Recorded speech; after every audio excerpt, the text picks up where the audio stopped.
Hello, everyone. My name is Natalie Turvey. I'm President and Executive Director of the Canadian Journalism Foundation. It is my pleasure to welcome you to today's JTalks Live webcast, Misinformation in the Age of AI. Thank you to the journalists, students, editors, and members of the public joining us across the country to delve into AI's role in misinformation and its growing impact on journalism. We are grateful to our exclusive JTalks series sponsor, TD Bank Group, for their year-round support. Our thanks also extend to our in-kind supporter, Cision, and to CPAC, our broadcast partner for this event. If you value these discussions and would like to support the work of the CJF, you can donate now or at any time on our website. Before we begin our program, I would like to acknowledge the Indigenous peoples of the lands that we are on today. While we meet on a virtual platform, the Canadian Journalism Foundation's office is situated on the traditional territories of many nations, including the Mississaugas of the Credit, the Anishinaabeg, the Chippewa, the Haudenosaunee, and the Wendat peoples, and we are privileged to live and work in these territories. A quick reminder to our audience, our hour-long program today includes a Q&A session. Feel free to submit your questions for our speakers at any time via the tab on your screen. The emergence of AI-powered technologies marked a turning point for news media, propelling issues of mis- and disinformation and ethical journalism practices into the spotlight. These tools offer great potential for small and large newsrooms, but without human oversight and editorial policies, they also pose significant risks to journalistic integrity. These issues led the CJF to commission 2 national studies in 2023 with Maru Public Opinion, seeking Canadians' expectations from media regarding AI use and their confidence in news accuracy. Our findings are revealing. Here are just a few data points. 92% of Canadians say they want clear AI policies from newsrooms. 85% express concerns over AI spreading misinformation and inaccuracy, and 68% believe AI won't improve journalism's future. A subsequent study indicated further insights. 2/3 of Canadians believe they've encountered misleading AI-generated information in the last 6 months, and half of Canadians struggle to distinguish AI from human-generated content. 71% doubt governmental regulation of AI content, and 22% of Canadians are personally experimenting with AI for content creation. And this is an interesting point. We saw a higher degree of confidence from Canadians in spotting AI misinformation if they are already using the technologies themselves.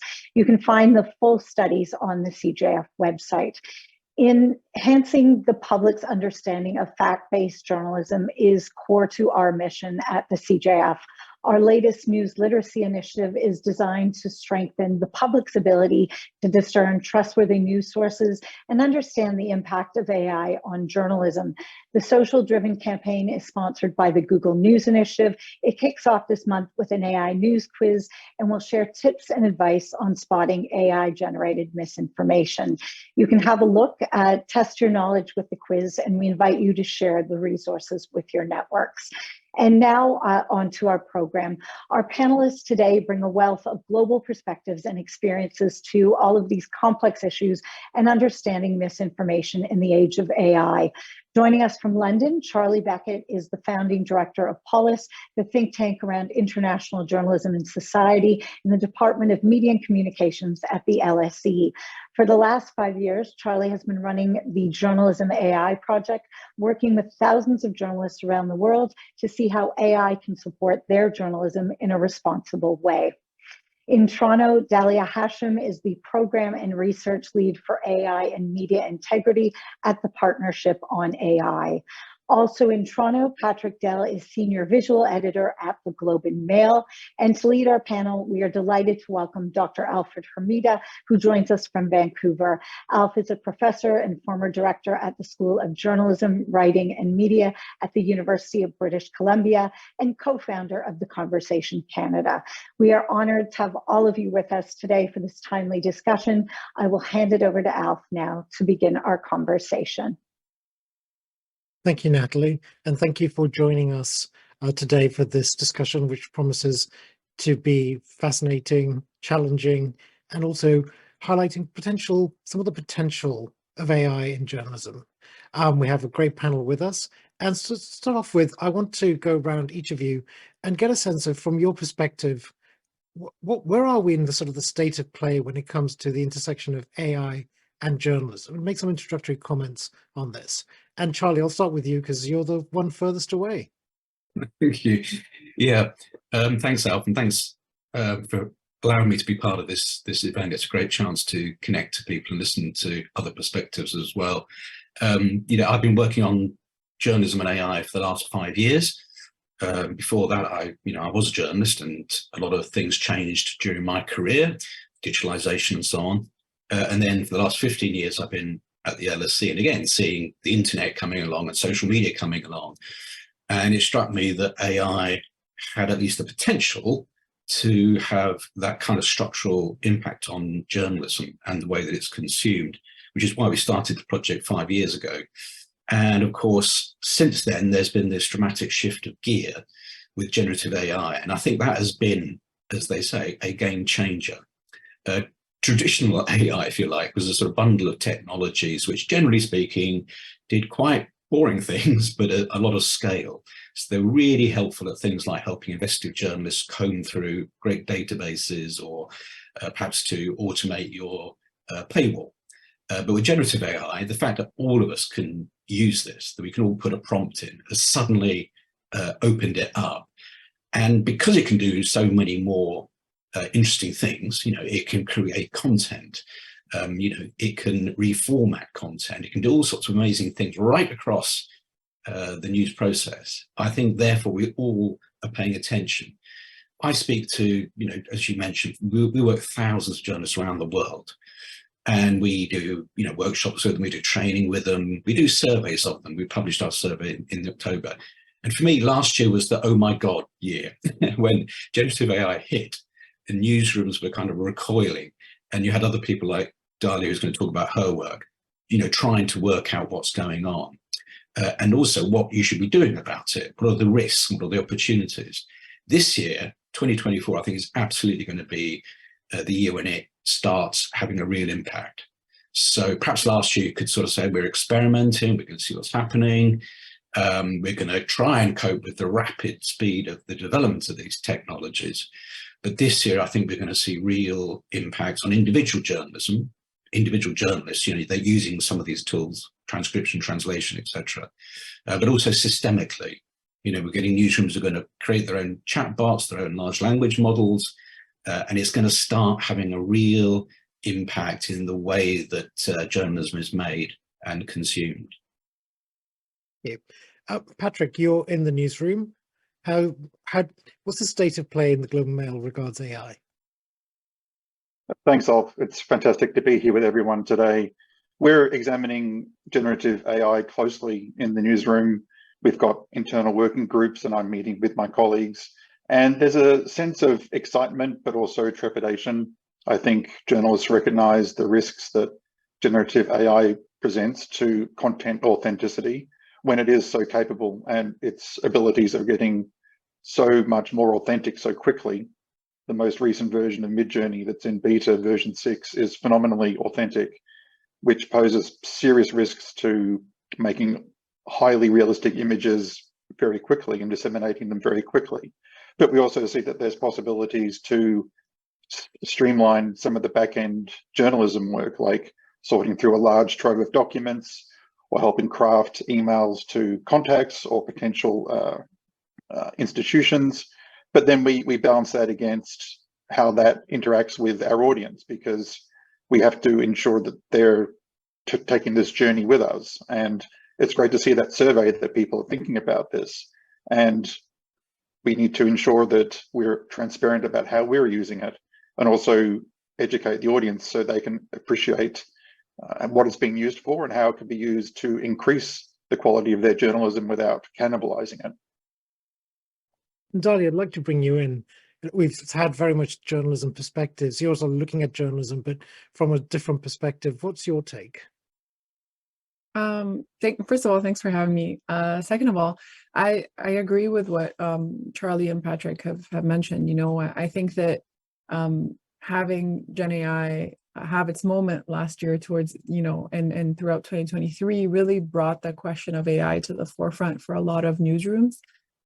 Previous to that, when I would attend, you know, journalism conferences and I talk about like the use of AI in newsrooms, a lot of the time, folks would be like, yeah, like that's great, but like there was a lot of skepticism.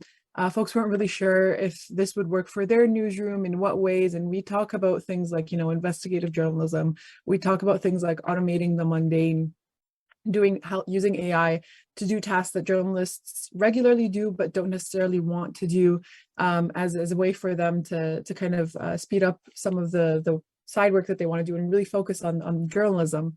And it was like, yeah, like, cool, we'll look at that later, or, you know, we're just experimenting with it. And then in mid to late 2023, I went to the exact same conferences, and all of a sudden AI is, you know, the headliner. You know, AI is all people want to talk about, because, you know, seeing is believing. And I think Gen AI really brought that to people's ability to experiment with things very easily, and also at a very low cost, in a way that made it much more accessible. And I think that we're just going to see, you know, beyond that moment that Gen AI is having, I think that again opens the door to a lot of other AI capabilities that I think newsrooms ought to be exploring. And I think that you know, that's what we're going to see for the next year or two. Thank you, Dalia. It's interesting how, yeah, AI has always been there, and suddenly with Gen AI, it rose to the fore, and also the ability to actually generate original content, albeit not original as we might define original. And we've seen AI being used in newsrooms in different ways. I'd like to go around and ask each of you to give me an example of what do you see as a really promising application of AI, Gen AI, to journalism in the newsroom. And Patrick, why don't you start us off? Sure. Just to make a point from the outset, we have a clear policy that we have on our site about not publishing anything made by AI. It's almost within the purview of plagiarism in our view. So we're being very cautious about how it's deployed so it doesn't influence what is presented to our audience. I've used it personally to do some basic catch up on information. I did a story last year with our science reporter about dark energy, and I had to try to figure out what double beta decay is, just so I had a bit of a grasp of what this was, and nothing I could read online could give me a comprehensible definition, but ChatGPT gave me enough of a basic founding to then go and do a little bit more reading. I can't tell you what double beta decay is now because that's just fallen out of the back of my mind, but for a bit of initial synthesis of complex topics, I think that's an interesting application. I like when I use GPT-4 that it gives you links so you can go and check the references yourself, because something that everyone needs to be highly aware of is the hallucination phenomenon of AIs, where they just make up stuff and it can sound authentic and it can keep presenting apparently authentic content that's entirely made up. And there's also possibilities of using it to analyze large amounts of documents across different types of media. But again, any insights that it could provide need to be verified. It may give you some quick insights, but then you have to do that deep groundwork, like put the mind into analyzing what's going on, which I think is an interesting phenomenon where it's putting, in some aspects, more emphasis on our analytical abilities as humans and allowing us to use those skills in a more appropriate way, divorced a little bit from just some of the grunt work. And generative AI can help there in some regards, so that then we are freed up to do the more constructive, analytical, insightful journalism that I think the audience is actually looking for. Now, Charlie, you're working with thousands of journalists, you have projects ongoing through the AI initiative at Polis. What do you see as some of the promising uses of AI in journalism? Well, I think it's so diverse. I mean, we work with tiny news organizations and we work with colossal news organizations. They're all doing different things.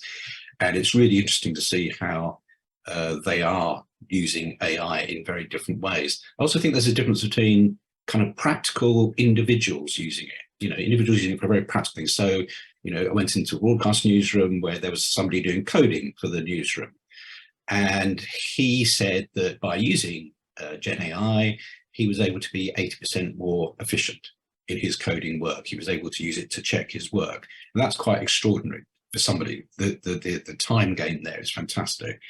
And then, of course, there are more kind of systemic processes. I saw a fantastic beta of AP's AI-powered archive search. So instead of having to know the date of exactly when when you're looking for a bit of footage, you just say, please show me or find me some pictures of Vladimir Putin looking unhappy, wearing sunglasses, and it will go off and find them, even if it has to find that image within video, even if it's not been tagged properly. So there's a real systemic advantage from AI.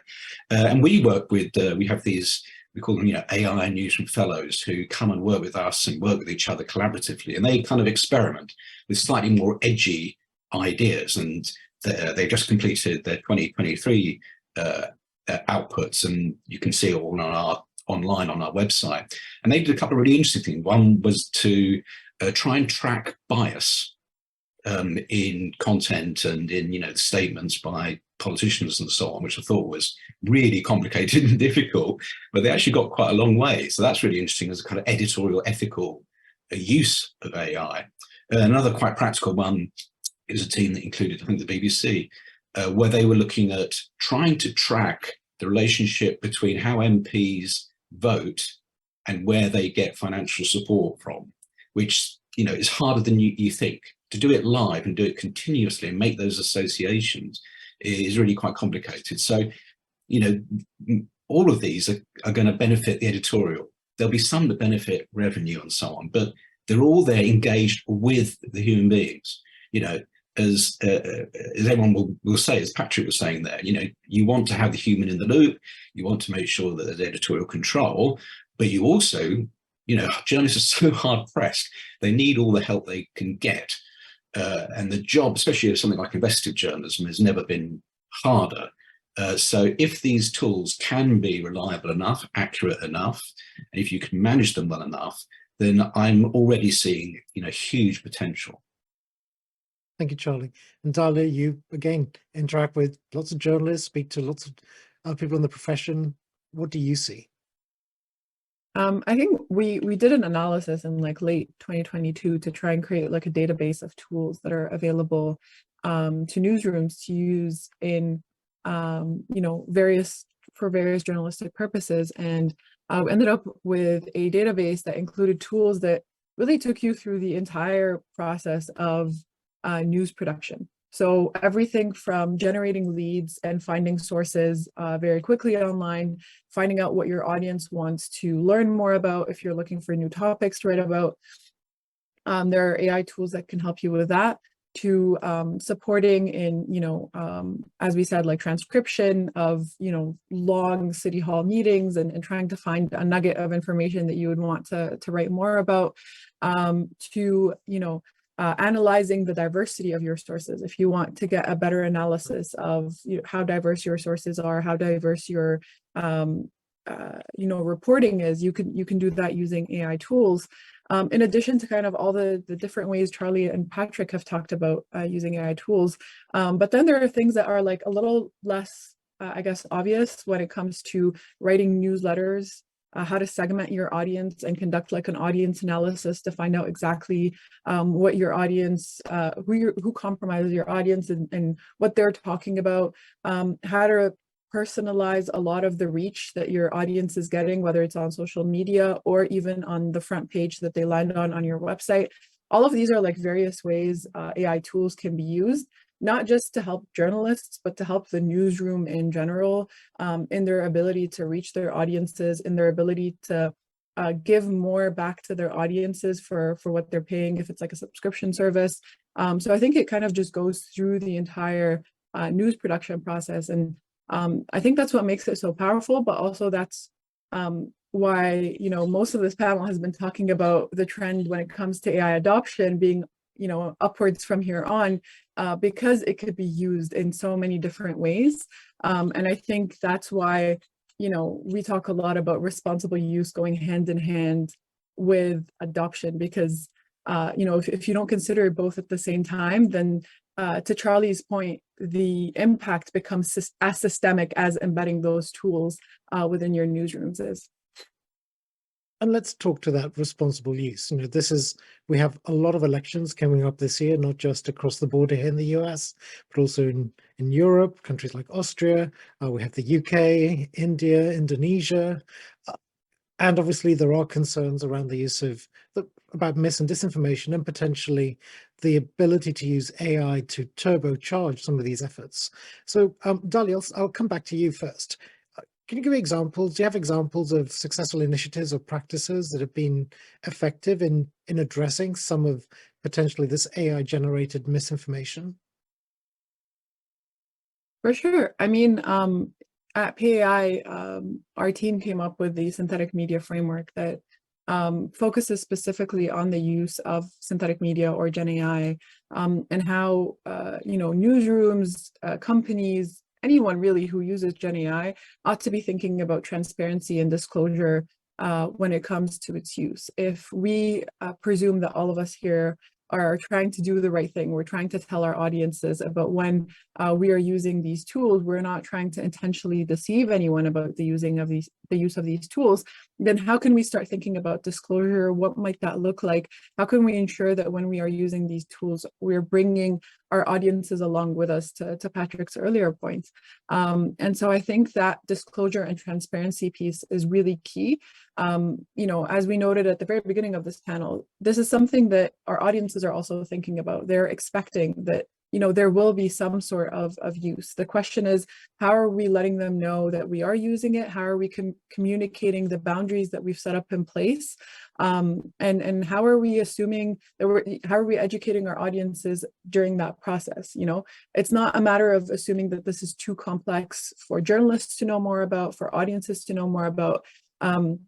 I definitely think it's not. I think it's a technology that all of us are hearing more and more about, and in the process learning more and more about. So that transparency and disclosure piece has become almost expected in that process. And I think that has yielded a lot of trust building as journalists and newsrooms have been using it. And also I think it brings the idea of normalizing using some of these tools within set up boundaries. And I think it's not just about being transparent about when you're using them, but also letting audiences know these are all the ways that we're ensuring that there are fail-safes. To Patrick's point earlier, these are all the ways that we're ensuring that there's a human in the loop, that nothing that you are seeing hasn't been vetted or checked by humans. All of these are, I think, key practices in that process. But also, how do we vet our tools from the onset? How do we think about which tools we're using? There's a lot out there that folks can choose from. And so how you vet those tools, how you think about it from step one is equally as important as how you tell people about what you're doing. And I think that's what we talk a lot about at Partnership on AI in our work, is how do you think of the entire life cycle of an AI tool and its use during that process. Thank you, Dalia. And Charlie, in the projects you've come across from the various fellows there and the talks you've had with different newsrooms, do you have examples of what's coming out of journalism to combat some of these fears around AI and misinformation? Personally, I don't think it's journalism's job to go around cleaning up the internet. I'll say that to start with. I think it's great to do fact checking and so on, but the misinformation that is out there is created by humans. It's created by politicians, campaigners, the public, and sometimes by journalists who make a human decision that they're going to lie to you or distort something or try and provoke conflict and so on. So I don't think journalism can solve that problem, but it can be helping its public, its community, so it can do kind of fact checking and so on to help its audience, to help them have the tools, if you like, to understand the sources of misinformation, to understand why people are doing this. And also, of course, to avoid amplifying themselves. And I'm sure Patrick can talk to this, that there is such a danger of some of this distorted coverage, disinformation, so on, actually infecting the journalism. We see that every day, that journalists are reacting to deliberate provocations and falsehoods and so on in a way that it might be better just to ignore them, to be honest. And the main thing is to, as Dali was saying, to focus on your own integrity. I mean, I've been saying for the last 10, 15 years, from the research I've been doing looking at disinformation, that this is actually a great opportunity for journalism, because especially in an AI era, you know, where it's possible to create very banal, perhaps misleading journalism, there's the opportunity for the journalist with the human touch, with the human interest, with the human judgment, with ethics perhaps, but also intelligence. AI can't do that. AI can't do curiosity. It can't do campaigning. And it doesn't always understand the way that disinformation works. So I think that the real task there is for the journalists to build the integrity of their work. And I hope that AI will enable them to find the time and resources to do that, to do better human journalism. And there are simple steps, like, for example, having proper guidelines in place. That's not because, you know, the guidelines will be able to tell you what to do in each situation in detail, but it's a really interesting process. This, you know, last 12 months, it's been fascinating talking with newsrooms who have been building in new guidelines, obviously because of generative AI. And it's not just telling, you know, journalists what not to do, it's also telling them what to think about when they're doing it and how transparent they should be or not, what is necessary. And in a way, I don't worry so much about this because, you know, in some areas like medicine, for example, that's life and death, you know, it could have catastrophic results. But journalists are actually supposed to be people who are good at checking things. We're supposed to be good at dealing with complex information that's breaking very fast. And we're supposed to be, you know, good at making judgments about reliable sources, about finding decent witnesses, finding proper data. And AI can help us to do that by, you know, monitoring fast-moving stories and so on, helping us to find better information to back up our judgment calls. So in that sense, you know, do what you've always done if you do good journalism.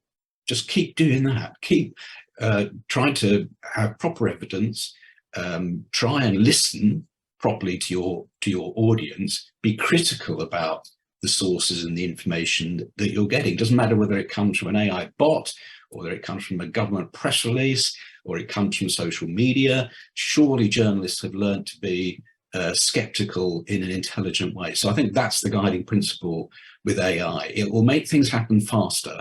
And some of the things, you know, we can see this. And, I mean, you mentioned all the fellows and so on. Well, a lot of the people we work with are from, you know, countries which have had decades of disinformation and propaganda, and decades of journalists being under assault and under-resourced. So they look at people like America, perhaps in Europe, and say, well, welcome to the club, guys. You know, journalism has always been tough. And in many ways, they look at these tools and they think, wow, this gives us a chance at least. Yeah. And Charlie, makes me think that some of the discussions when social media came along, and this, you know, we used to get, you know, these Twitter activities, and suddenly a topic would surface and it would be Twitter bots trying to steer the conversation a particular way or not. Obviously, AI might superpower that and sort of flood the zone with a lot of this mis and disinformation. Patrick, what conversations are happening in the newsroom among journalists in terms of to be, you know, aware of this, particularly in the context of AI, and then in the context of we have some very contested elections coming up, not just across the border, but also in countries, like Charlie says, where they've had to deal with mis and disinformation for decades? We are going to be bringing our newsroom together for a base level discussion about disinformation and misinformation. So we're all talking the same language and understand the landscape. And yes, I have seen instances of generative AI starting to appear around elections, but I find them not very convincing, or they don't try to change my perspective on politics. This morning I saw a picture on Twitter of Donald Trump in church, and he has 6 fingers, so it's clearly made by a generative AI. But for the people that support him, it matches their feelings, and you can represent these feelings, this truthiness, which Stephen Colbert coined. And people who don't follow that side of politics can just easily dismiss it as being noise. But disinformation and misinformation is not just AI, and we can't lose sight of all the other vectors that it can come from, of taking an old picture and recirculating it, getting a video and editing it in an inauthentic way to slow it down to someone who appears like they're drunk. These are quick, effective, and dirty in a way, because they can be done in a very haphazard manner and could be circulated just as readily as anything generated by AIs. But it's an arms race between the generators and the detection. And it's hard to see there ever being a parity of systems that can detect as quickly as it can be generated. And when you look at it as a complete picture, it's important, yes, as you said, not to amplify these points. My research in this area shows that the people that make this content love nothing more than having it shared by the mainstream media, because it adds validity to what they're trying to achieve.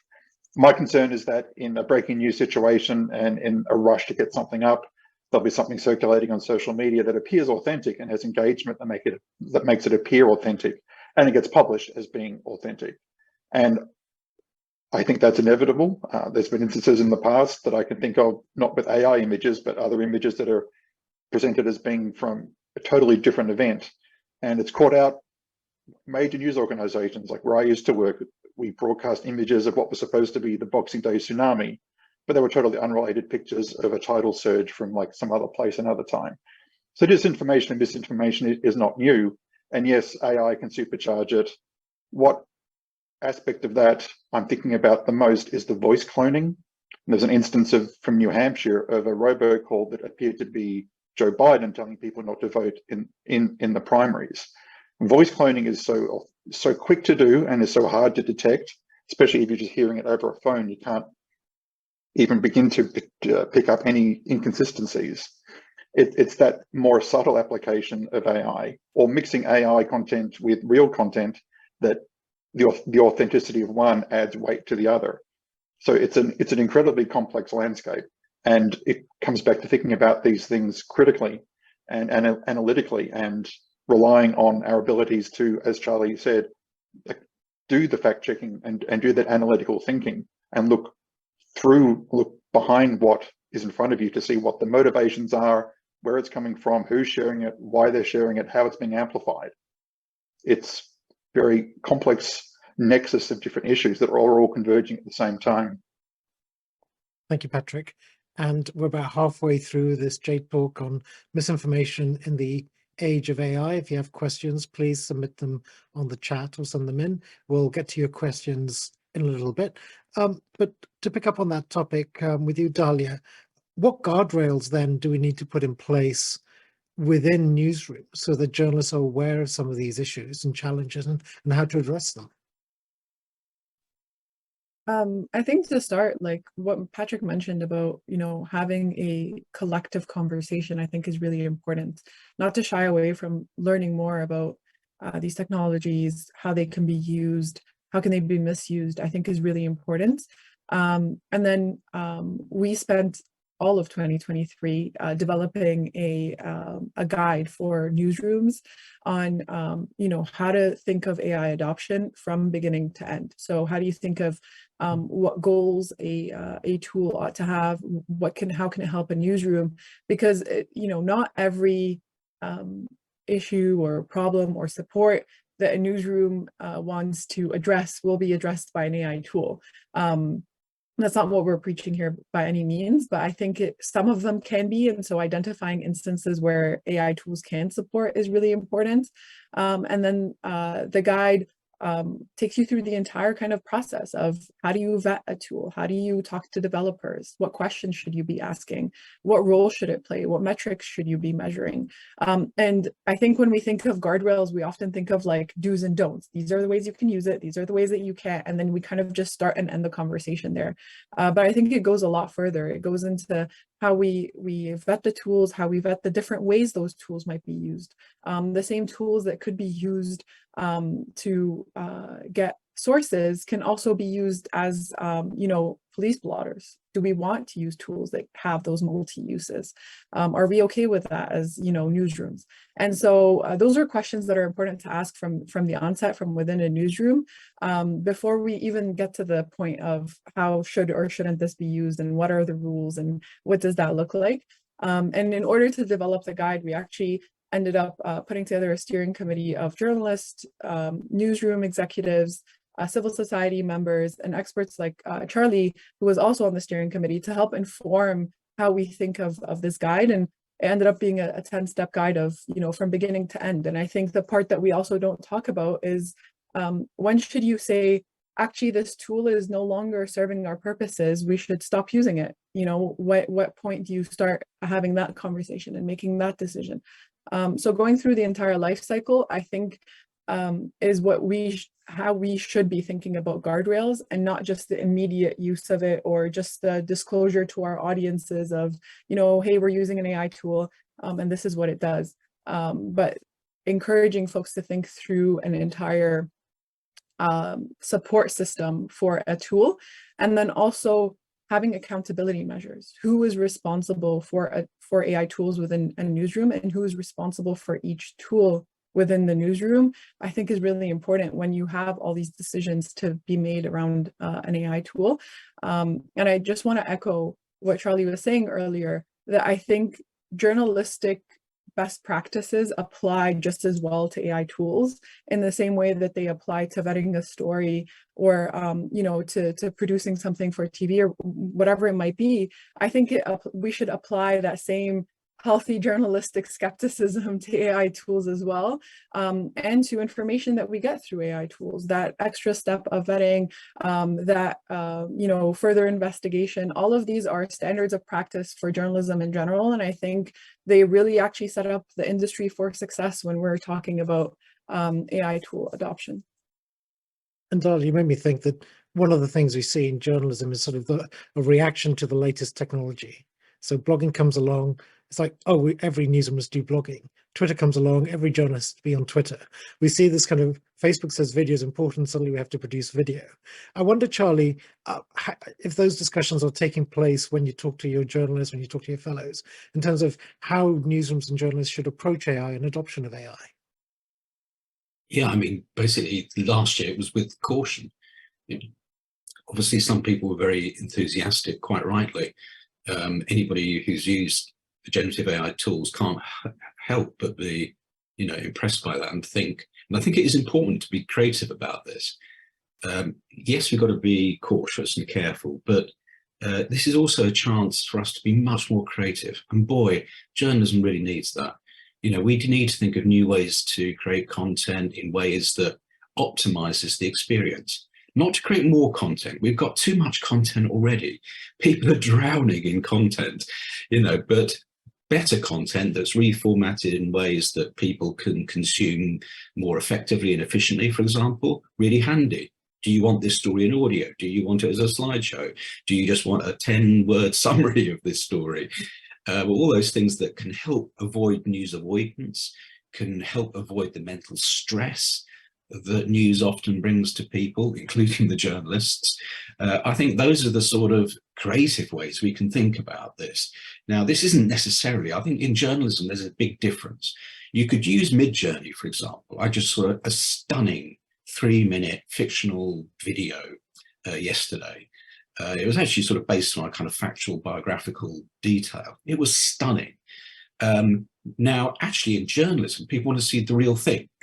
So there's not much point journalists using Midjourney to create content. Although there may be creative ways you could do it.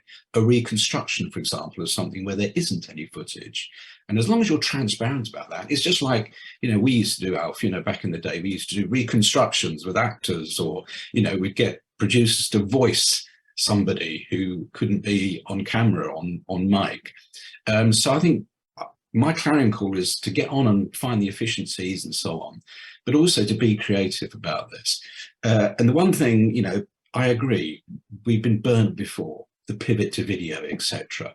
And we can see right now, social media is a much less happy place for us, for journalists to find stories and distribute stories. It's become a much more poisonous place, and Facebook has lost interest.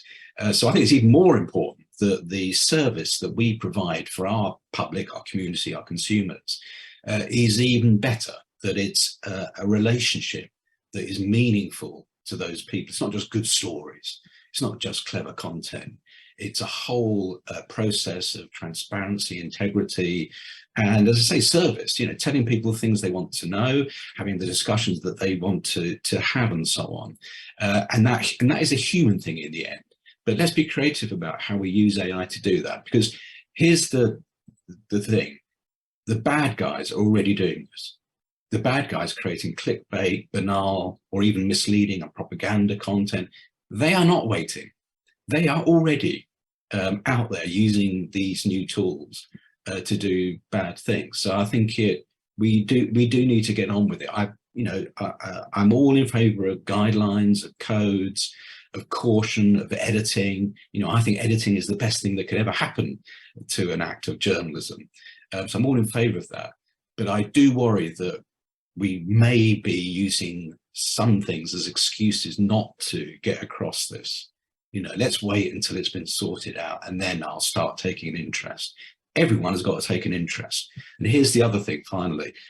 You all need to know about AI if you're in journalism, not just because you're going to use it, but because it's going to be in everything that you report. If you report on policing, if you report on social security, if you report on retail, if you report on pharmaceuticals, if you report on, creative industries, AI is a story. So it's really important that the first step, we all need to be better informed about it and what it can do and what it can't do. Thank you, Charlie. So Patrick, how are you, as a global male, teaching as journalists both the use of AI in journalism and the broader societal, cultural, political impacts of AI? I know it's a big question, but if you give me a brief answer, and then we can move on to questions. The best thing that we're doing is just talking about it, and it's fascinating some of the misconceptions and some of the concerns people have, but also some misunderstandings about the enormous scope of what these systems can do and how they're being used by journalists already to do certain jobs to ease their workload, like a AI copy editor, for example, that'll give feedback on an article. What we're feeling quite sensitively is that ethical boundary between the assistive versus the creation. And it's an interesting area to navigate because that threshold can change between stories, between beats, between individual reporters, between specific stories. But the bottom line is that while there's often been the next shiny thing like VR or 360 video, AI is going to stay, and it's going to be part of our information landscape forever. And everyone needs to be using it, experimenting with it, seeing what its capabilities are, so they can have a sense of how they can use it, but also identify it when they see others using it, because it's not going to go away anytime soon. It will just become more pervasive, and I think will become indistinguishable from the internet as we see it. It will just become part of our information landscape, which poses further risks of hallucinations propagating, and the notion of model collapse, where the systems start learning from polluted or inaccurate information, and then start this negative cycle of learning from bad information to make more bad information to learn from that, and so on. So while yes, there's the guideline question, there's also the incredible work that the data scientists need to do in the filtering of what the models understand, so that they don't pollute themselves, and also try to give as authentic and realistic responses as they can. Thank you, Patrick. And I want to pick up then from some of the audience questions, one specifically from Antonio, who asks, are there or will there be journalist protocols to limit the damage of AI hallucinations? How do you deal with that in the newsroom? Patrick, if you'd like to pick that up, or Charlie, Dahlia, any of you'd like to step in? I can just touch on that briefly. It's trust but verify, I would say, which applies to many sources, whether it's a confidential source, a document, a tip. Sure, it might point you in the right direction, but you've got to stop and analyze it like you would any source. So yeah, it comes back to those core journalistic principles. It can give you a heads up or an insight, but then you have to still do that analytical work. Thank you. Charlie, Dahlia, any of you would like to jump in?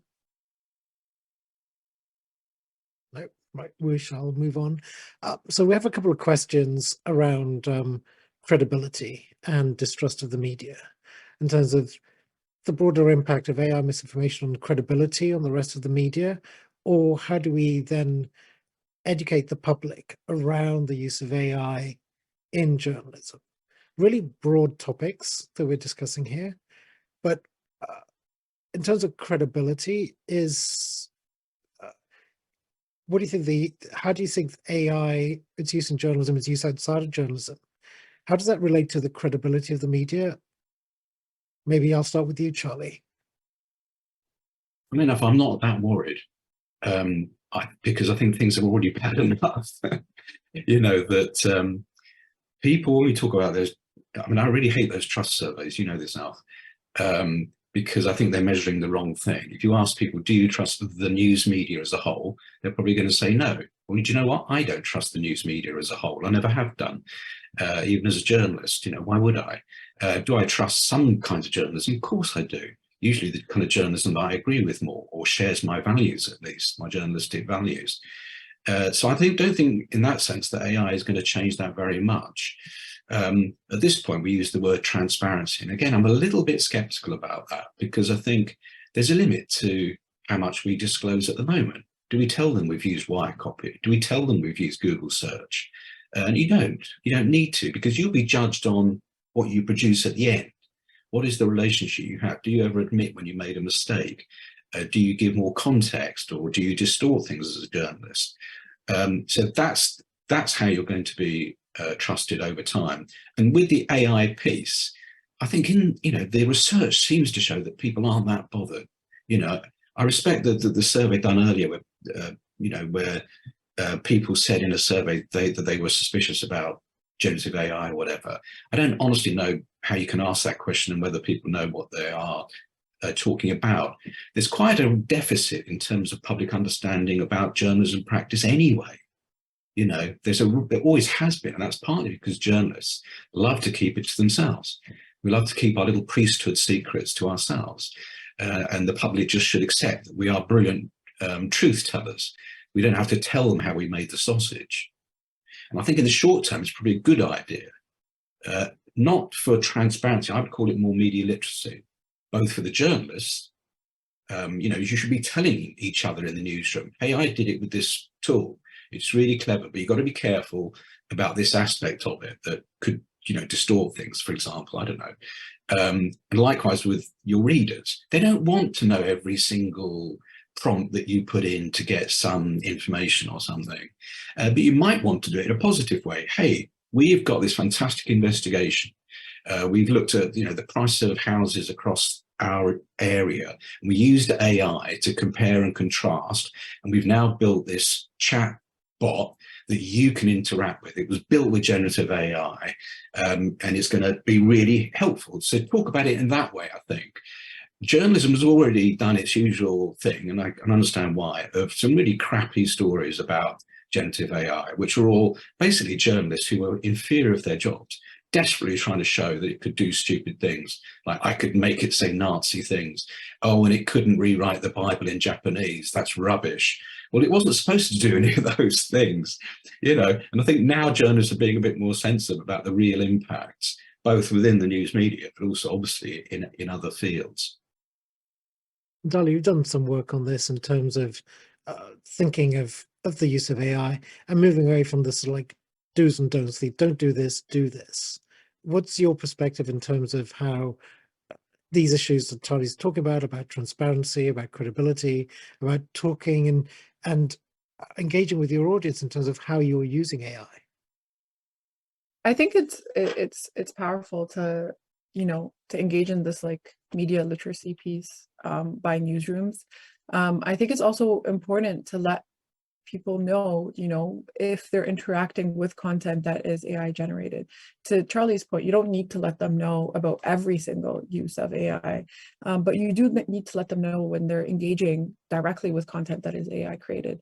I think it's also healthy for newsrooms to talk openly about the various tools that they're using. It doesn't necessarily have to be in every instance, but maybe have a resource page, have a blog post that, you know, a newsroom puts up there for those who are curious that says, you know, here's all the tools that we're using and here's the ways in which we're using them. And I think that creates like a healthy level of A, like educating your audiences, B, just being outright and transparent in the different ways AI is being used. And then C, I think it builds that trust that you're letting them know that you're using it and you're letting them know how. And I think those pieces are important. And in addition to that, I think it's, you know, to the credibility piece, the first place a lot of people go to figure out if a piece of information, like take the robocall that happened yesterday, right?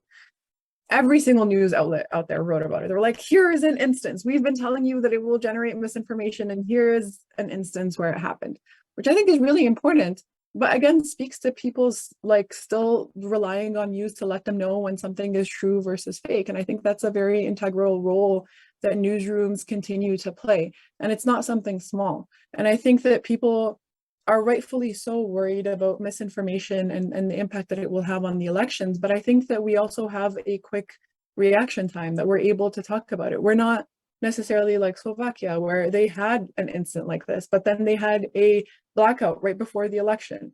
And so no newsroom could report on what was happening and people couldn't tell what was true from what was false. In this instance, I think the quick news cycle is actually helpful in verifying facts and in being able to tell what's true from what's not.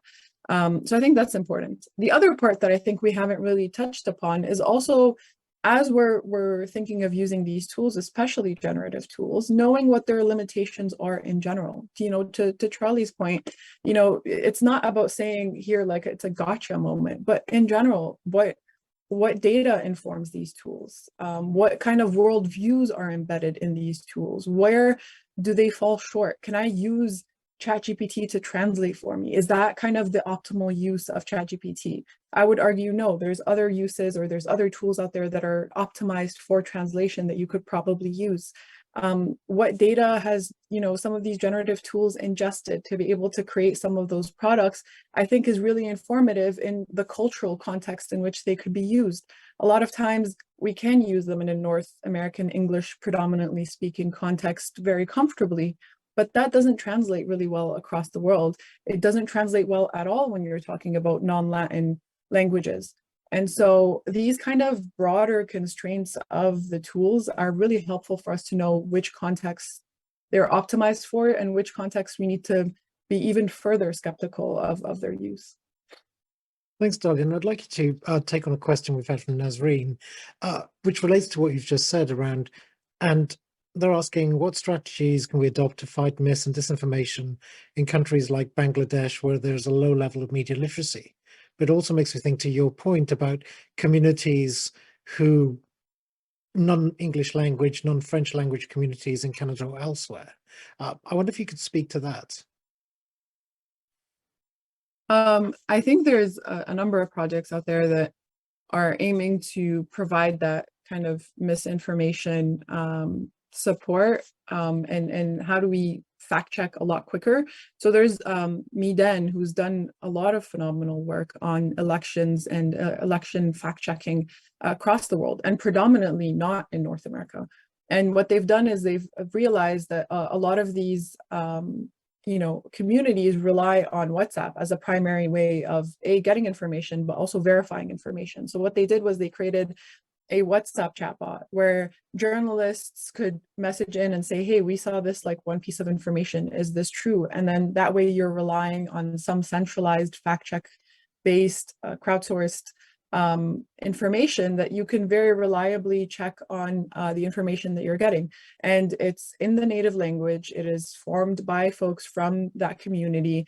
And so it is from and for the community and gives back to them a lot quicker than maybe relying on traditional channels that we might hear. Thank you, Dalia. Now we're almost at time, but I want to get to a question from Sarah.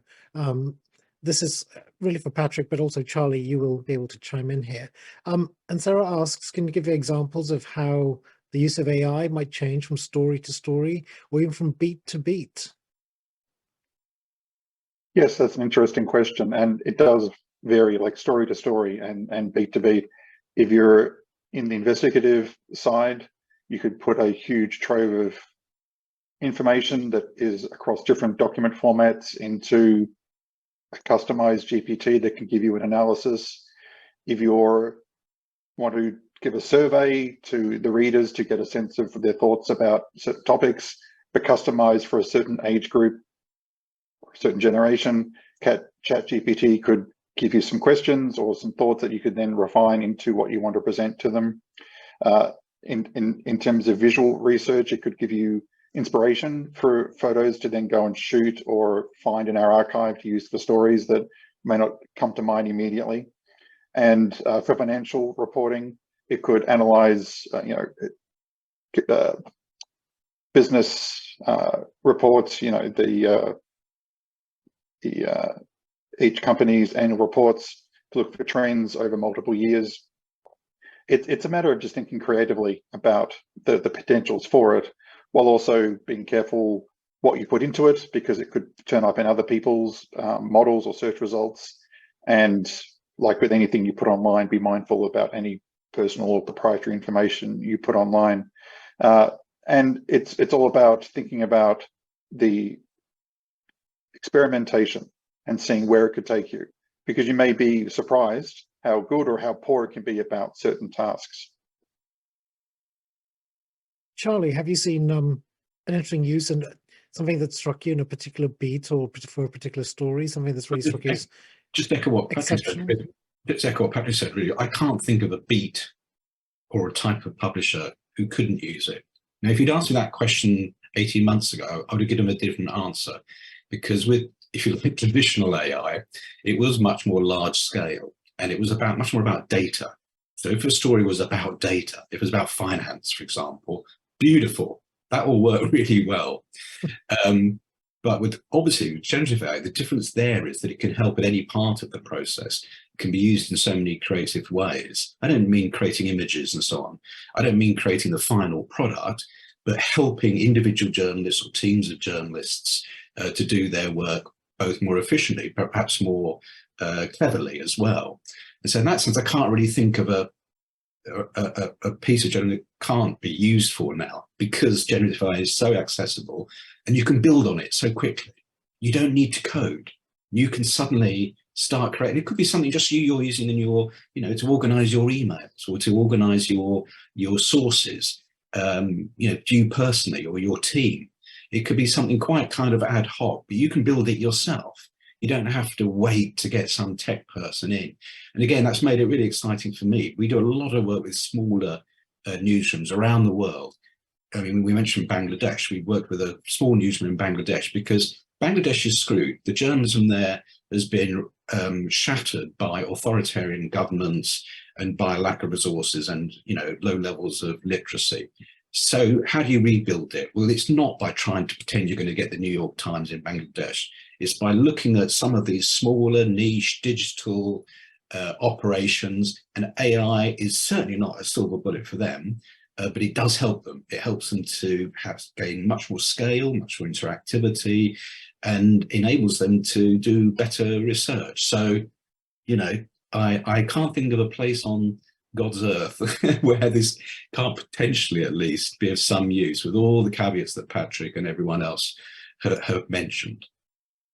Thank you, Charlie. It really does seem that AI and Gen AI will infuse literally all aspects of journalism.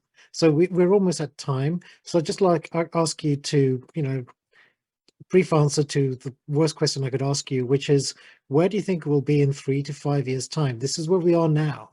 Even between last year and this year, the scope of change has been remarkable. How do you see this evolving over the next 3 to 5 years? Patrick, I'll start with you.